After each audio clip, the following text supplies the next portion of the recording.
Hey everyone, today we are going to start our lecture on political science.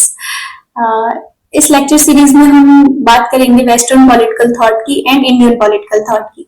ठीक है, तो इसे समझने से पहले हमें ये समझना होगा कि पॉलिटिकल साइंस ये सब्जेक्ट आया कहाँ से। ठीक है, और इसके साथ साइंस क्यों यूज किया जाता है। अदर सब्जेक्ट जैसे हिस्ट्री है, जियोग्राफी है, इनमें तो कहीं साइंस वर्ड यूज नहीं होता, तो इसमें क्यों होता है। ठीक है, तो सबसे पहले हम समझते हैं पॉलिटिकल साइंस का ओरिजिन कहाँ से है। तो इसका ओरिजिन हम देखेंगे तो कहाँ से है, ग्रीक से है। ग्रीक वर्ड पॉलिस, जिसका मतलब क्या होता है, सिटी स्टेट। ठीक है, पॉलिटिकल साइंस को मास्टर साइंस भी कहा जाता है। क्यों कहा जाता है इसका रीजन हम बाद में डिस्कस करेंगे, पहले हम समझ लेते हैं कि पॉलिटिकल साइंस को एज अ साइंस क्यों कहा जाता है। सी, पॉलिटिकल साइंस स्ट्रिक्ट सेंस में साइंस नहीं है। ठीक है, लेकिन जैसे कि साइंस में हम किसी भी चीज की सिस्टमेटिक स्टडी करते हैं, लाइक वाइज पॉलिटिकल साइंस में भी हम क्या करते हैं, चीजों की, पॉलिटिकल फिनोमिना की सिस्टमेटिक स्टडी करते हैं। जैसे फिजिक्स, केमिस्ट्री, बायोलॉजी, इन सब में हम क्या करते हैं, किसी भी चीज, किसी भी टॉपिक के बारे में हम क्या करते हैं, उसकी पूरी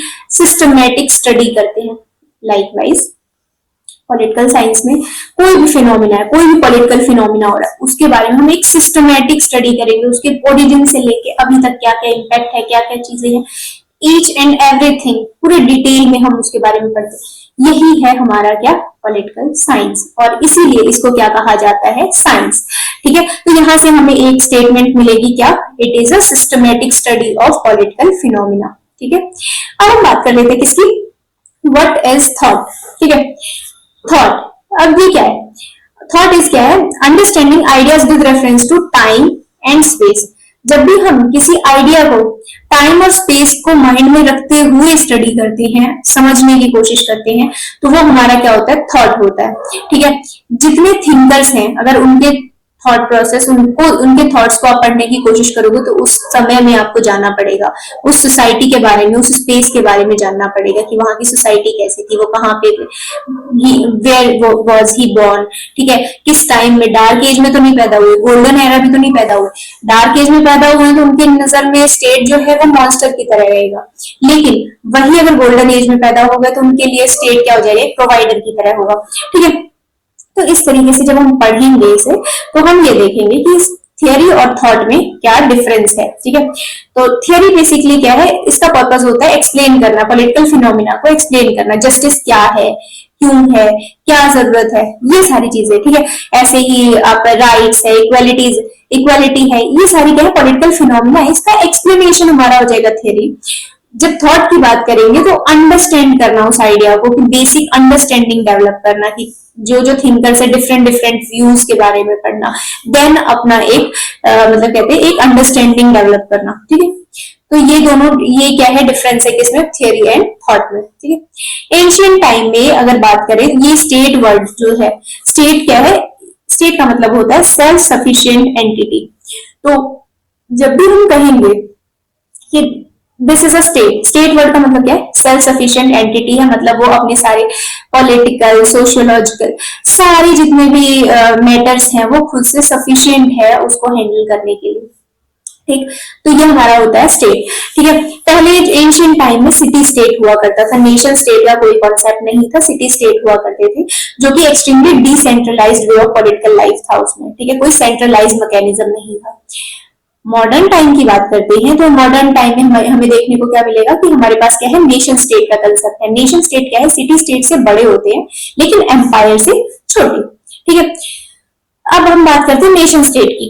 तो स्टेट जो है, स्टेट के पास 4 एसेंशियल स्टेट के एलिमेंट होते हैं। सबसे पहले हमारा क्या होता है, उसके पास क्या होना चाहिए, फिक्स टेरिटरी होनी चाहिए। इंडिया एग्जाम्पल लो, इंडिया के पास फिक्स टेरिटरी है, जी है। पॉपुलेशन है, बिल्कुल है। गवर्नमेंट है। सोवरेनिटी, वर्ड सोवरेनिटी, बाकी तीनों तो आप समझ गए होंगे इजीली। सोवरेनिटी, अब सोवरेनिटी क्या है, नॉन इंटरफेरेंस, एक्सटर्नल फैक्टर्स का कोई भी इंटरफेरेंस नहीं होना चाहिए। ठीक है, मतलब ये जो एंटिटी है, जो स्टेट है, वो सेल्फ सफिशिएंट है अपने सारे अफेयर्स को टैकल करने के लिए। ठीक है, तो नेशन वर्सेस स्टेट अब हम समझने की कोशिश करेंगे। स्टेट क्या है, एडमिनिस्ट्रेटिव यूनिट है, कि एडमिनिस्ट्रेशन से रिलेटेड काम इनका, एडमिनिस्ट्रेटिव वर्क। ठीक है, लेकिन नेशन जो है ये एक साइकोलॉजिकल यूनिट है। जैसे हम वन नेशन बोलते हैं। वन नेशन का क्या है, हमारे पास वननेस है, एक फीलिंग ऑफ वननेस है कि हम सब क्या है, इंडियन है। ये इंडियन क्या हो गया, ये नेशन का ये जो साइकोलॉजिकल यूनिट है, ठीक है, मैंने वही वर्ड यूज किया, साइकोलॉजिकल यूनिट है। रियल में इसकी एग्जिस्टेंस है नहीं है वो क्वेश्चन नहीं, यहाँ पे ये साइकोलॉजिकल यूनिट है। कैसे, ये कहाँ से निकला है, ये निकला है नाजीज, ठीक है, यहाँ से निकला ये नाजी। नाजी का मतलब क्या होता है, रेस, ठीक है। और रेस क्या, रेस में हमारा क्या क्या आ जाता है, एथनिसिटी, जैसे सेम एथनिसिटी की वजह से लोग, फीलिंग ऑफ लोगों के अंदर वननेस होती है, लैंग्वेज सेम होता है, तो फिर इसके लिए कल्चर, रीजन, इन सब रीजन से क्या होता है, लोगों के अंदर एक फीलिंग ऑफ वननेस होता है, ठीक है, एक नेशनहुड वाली फीलिंग होती है, ठीक है। तो ये सुनने में तो ये कंसेप्ट इंडिया के कंटेक्स्ट में आपको ऐसा लग रहा होगा कि इंडिया के पास तो भाई अलग अलग एथनिसिटी है, हमारे पास तो लैंग्वेज भी अलग है, कल्चर भी अलग है, ये हमारी यूनिकनेस है, ठीक है, ये हमारी स्ट्रेंथ है।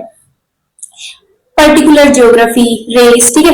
कंसेप्ट क्या है, इसमें होता है यूनिटी इन यूनिफॉर्मिटी। सेम मतलब एक तरीके से आप ये समझो कि same similar ethnicity, similar language वाले जो लोग हैं उनमें एक वननेस की फीलिंग होगी, ठीक है, यहाँ से ये आया था। तो यूरोपियन कंटेक्स्ट में अगर जाएंगे तो यूरोपियंस जो थे वो खुद को एक ही मानते थे और उसी हिसाब से वो मतलब कि नेशन की बात करते थे। उनके अंदर ये वाला जो मतलब ये वाली फीलिंग थी, ये कंसेप्ट भी वहीं से आया, ठीक है।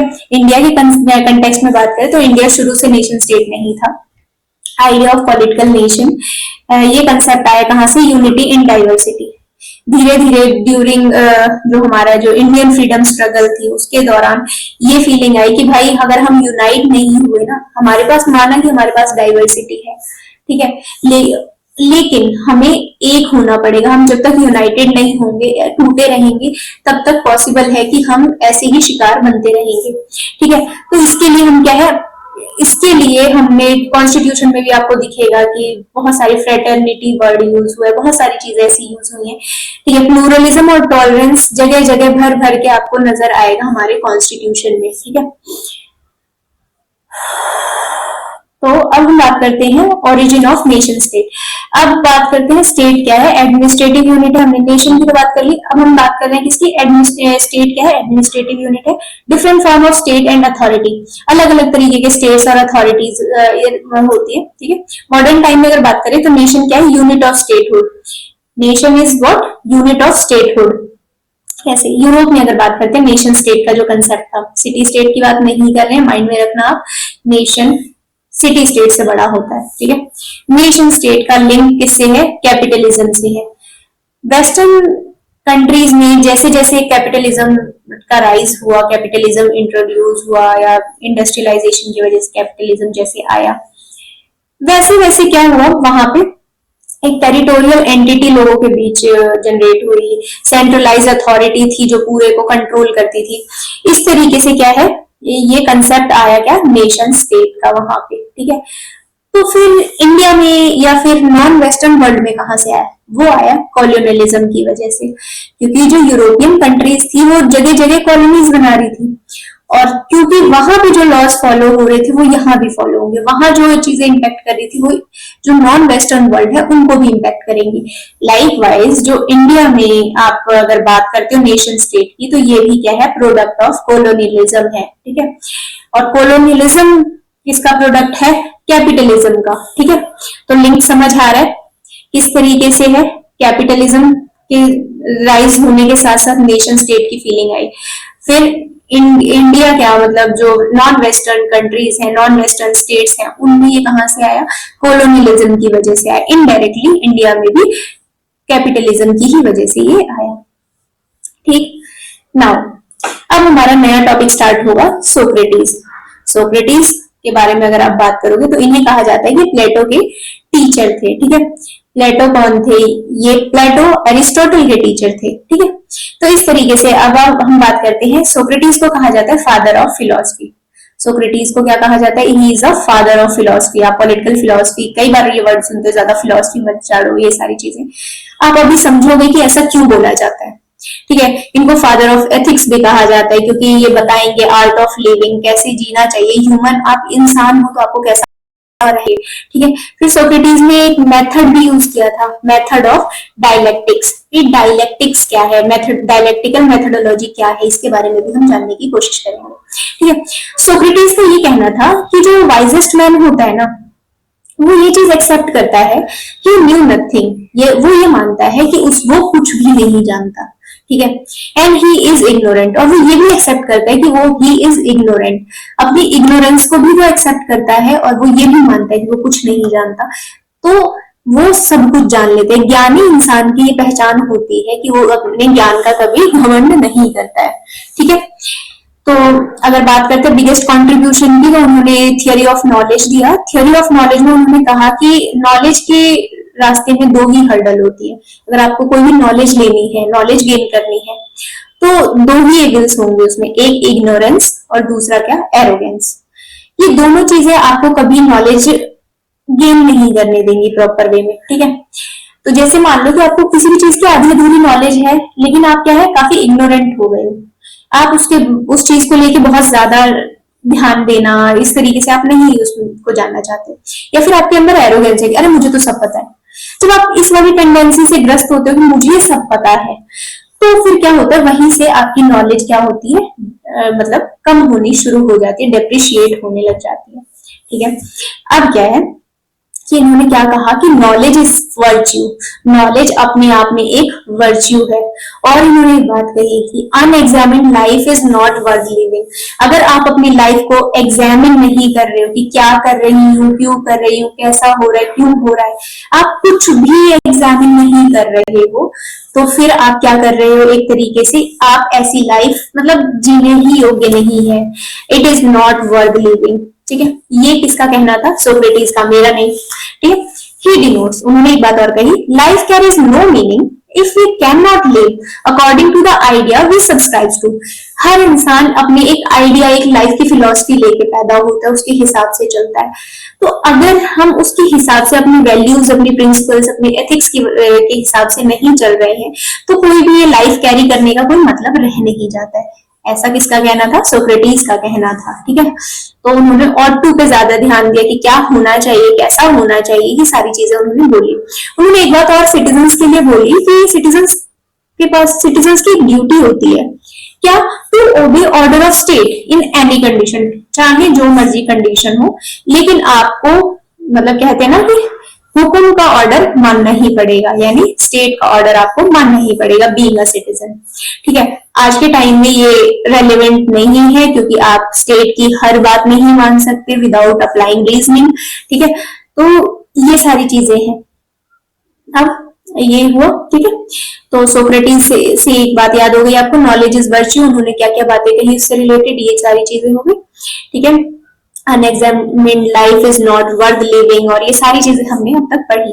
अब हम उनकी थियोरी ऑफ नॉलेज के बारे में पढ़ेंगे कि what constitute good life and virtuous life, ठीक है। तो ये जो क्वेश्चन है, what constitute good life and virtuous life, वो क्या है, शुड हैव द नॉलेज। आपके पास अगर आपको वर्चुअस लाइफ चाहिए या फिर आपको अच्छी लाइफ चाहिए, गुड लाइफ चाहिए, ठीक है, तो उसके लिए आपके पास क्या होनी चाहिए, नॉलेज होनी चाहिए। और नॉलेज क्या है, ultimate knowledge is within our self, knowledge हमारे ही अंदर है, हमें बाहर ढूंढने की जरूरत नहीं है। It is within our self, हमारी जो सोल होती है, हमारा जो इनर सेल्फ होता है, वो हमें गाइड करता है। जैसे मानो कि आप किसी को मारने जाते हो या मारते हो, तो आपकी इनर सेल्फ आपको रोकने की कोशिश करेगी, सारे सिनेरियो आपके माइंड में आएंगे, इमोशंस आएंगे, बहुत सारी चीजें आएंगी आप जब किसी पे कोई एक्शन लेने जाते हो, क्योंकि आपका ये जो इनर सेल्फ है ना, मतलब आप अगर अपने इसमें भी देखोगे, माइथोलॉजी में भी देखोगे, तो ये कहा जाता है कि आत्मा ही परमात्मा है। तो आत्मा परमात्मा इसीलिए कहा जाता है क्योंकि क्या है कि आप जब अपने इनर सेल्फ की बातें सुनने लगते हो, अपने इनर सेल्फ को सुनने लगते हो, तो वो आपको अच्छे से गाइड करता है कि आपको क्या सही है, क्या गलत है, क्या करना चाहिए, क्या नहीं करना चाहिए। बट हम इग्नोरेंट हो जाते हैं, हम नहीं सुनते अपने इनर सेल्फ की बातें, ठीक है। फिर ये बात उन्होंने कही, इसमें सोक्रेटिस ने, ठीक है। और how to listen to your inner soul, आप how to listen the inner voice आप कैसे सुनोगे, बाय मेथड ऑफ डायलेक्टिक्स। कैसे, मेथड ऑफ डायलेक्टिक्स से, कैसे, लॉजिकल रीजनिंग लगा के। हर चीज में सिर्फ इमोशन नहीं, आप लॉजिकल रीजनिंग भी लगाओ, ठीक है। एंगेज पीपल इन डिबेट, जब आपको ट्रुथ चाहिए होता है ना, तो आप दोनों पक्ष देखने की कोशिश करते हो। आप नेगेटिव पॉजिटिव जब दोनों का कंपैरिजन करते हो, तब जाके आप एक अल्टीमेट ट्रुथ की तरफ जाते हो या अल्टीमेट नॉलेज की तरफ जाते हो। ठीक है, तो ये कैसे पॉसिबल है? डिबेट के थ्रू।